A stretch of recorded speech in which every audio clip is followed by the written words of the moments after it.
Grateful for this presence. Embracing it. Good morning, good morning, good morning, good morning. Uh, this thing right here is almost like I get to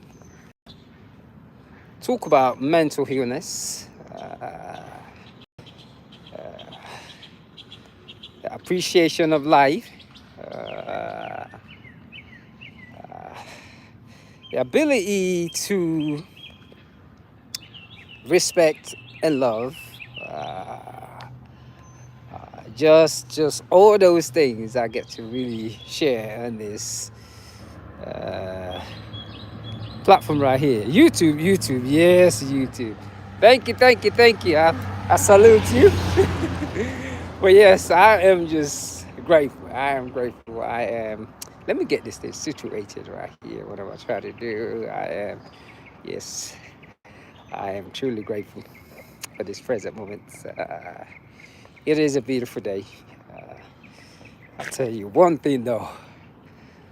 Whew, running 100 miles. Yes, running 100 miles.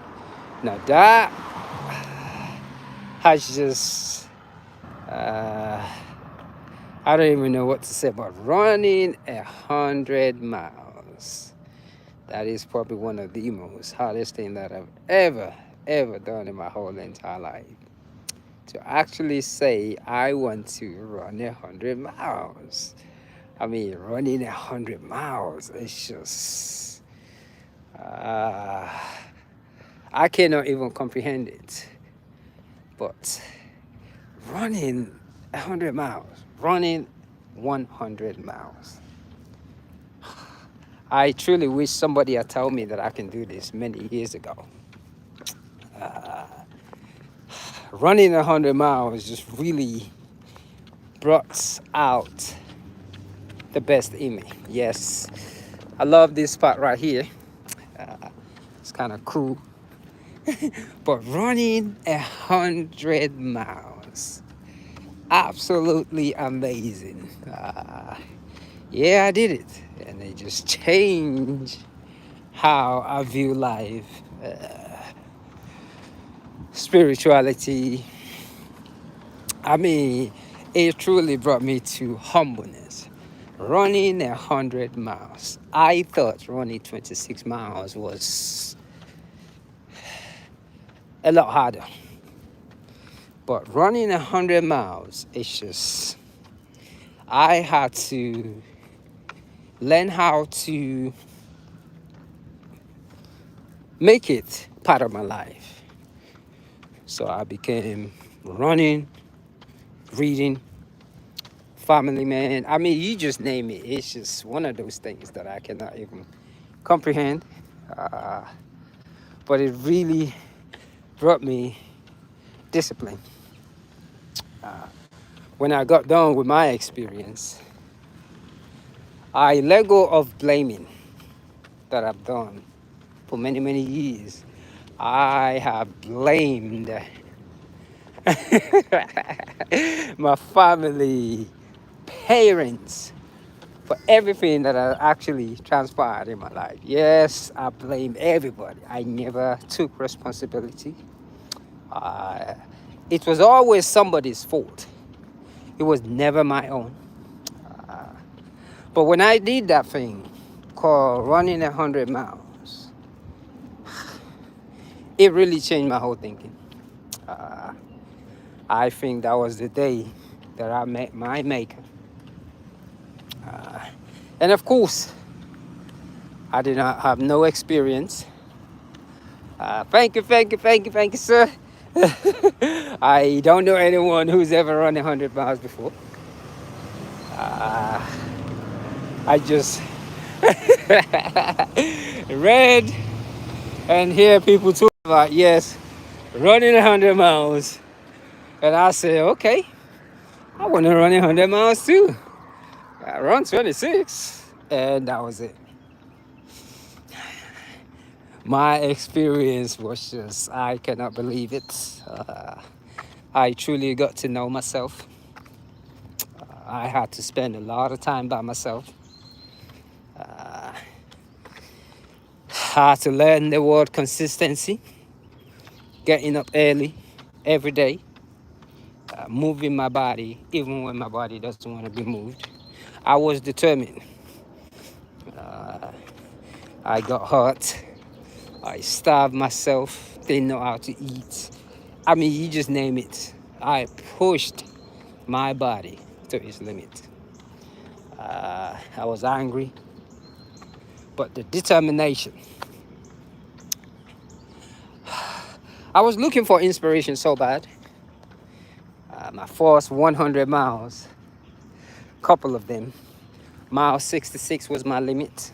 My body just crashes, and I couldn't do nothing. I was angry, and the more angry I get, the further away I'm out to whatever I need to be. Then one day, I witnessed my son being born. And I vow to you, thank you, thank you, thank you. I witnessed my son being born. I saw the strength of a woman. I was truly amazed that a woman can actually push out a baby like that. Because at that time, running 26 miles every weekend, it took me to a stage that I cannot even believe. I never thought there was a time for like a year straight. Every single Saturday, I go out there. I'm putting in 26 miles. Yes, 26 miles every Saturday I used to run. Sometimes 40, but that's what I was doing for like 5 years straight. I wanted to pain that comes from running, the soreness, I want it to disappear. All I did is just read, study, and run. And I still could not run that 100 miles after all this running. I was disappointed, began to read. I began to take a lot because I realized every time I take my foot, whether I decided to go out fast, slow, there was nobody that was telling me what to do. Everything that I did was all me. It was me listening to myself. It was me making the right and the wrong decisions at the same time. But when I saw my son being born, and the energy that came out, and the way that lady squeezed my hand, and I thought I had a car on top of my hand. And I'm saying to myself, what the biscuit? If she can push out a baby and do that, I definitely can run 100 miles. So the training, I wouldn't even call it addiction, but it was just like, I was just in my own zone. I prayed and prayed and prayed. I looked for this thing called God, energy, you name me. I read and read and read. I was just out there pushing this body.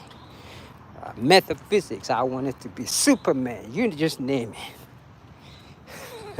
And I trained. I would go out and run for like 10, 12 hours. Yes, 10, 12 hours of running I was doing. Just on my feet. And all those things, all it did is it allowed me to think deeper into my own self. It allows reflection. It allows anger to disappear from me. I wrote so many books in my head, so many stories, outcomes. I just read and read and read and write and write. I experienced my own good and bad because the mind is so powerful. So when I finally got to run this 100 miles, I remember after many attempts, this time I finally did it. As a matter of fact, when I did that 100 miles, let me cross over here. I was in the middle of a divorce. Yes. in the middle of a divorce when I did that 100 miles. I almost wanted to say it was probably the best divorce I've ever had because I was able to see my own truth. I was able to see my own denial, my own lies. For the first time in my life, I truly questioned love. I questioned, was I in love or I just loved the status? I had a beautiful, beautiful, beautiful, beautiful wife. We were just so cool. But when we had that trouble, as I was training for my 100 miles too, the true meaning of love come into play. I began to realize I was never in love. I just loved the security. Yes, I'm ashamed of it. Despite what that young lady would transpire between us, I cannot get upset with her, even though my sense of ego was touched. My ego was tarnished. Yes, she hurt my ego. But for the first time, I had to really tell myself the truth. I didn't like the fact that she left me. But at the same time, I was able to ask myself a question. How would I feel if I want to leave somebody and they don't want me to leave them? I remember jogging, running through a lot of houses and just saying to myself, trying to blame everything on her. Say, yeah, if I have that house, she would not leave. If I had this money. I was looking for everything. But this 100 miles was it just made me realize that you cannot lie and do 100 miles. It made me realize all these years I've lived a lie. Yes, I went by what society tell me that is correct. What society tell me was right. And that's what I went by. I almost feel ashamed of myself because I truly, when I look at it, it was like she was my property. And when that property left, because I wasn't ready for it to leave, I got angry. Can you believe that? So I had to begin to truly learn the true meaning of love on my feet, spending time by myself, running 8 hours a day, 10 hours some days. Sometimes it's walk, run, go to a job, get up, you run, find time, you run. Then when everything just came crumbling, I just run. Yes, that's all I did, just run and pray. So my 100 miles, when I finally did it, I remember I got lost. I ended up with about 120 miles. I was on my feet for 33 hours. I was enraged, angry when I got done with this thing. Like I was really, really, really mad. I was so angry at myself for not believing in myself. For somebody telling me I can do this. I was angry. To run 100 miles, that was the day that I truly, truly found my own God, my maker.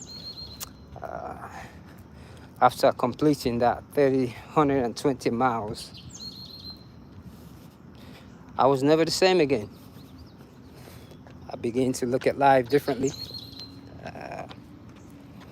My material things doesn't even matter no more. My whole thought process has changed. I wanted to be what I call a spiritual person. I wanted to know what makes me function. It even opened up my reading side. I read and read and read and read. You name it. Then I become comfortable with who I am.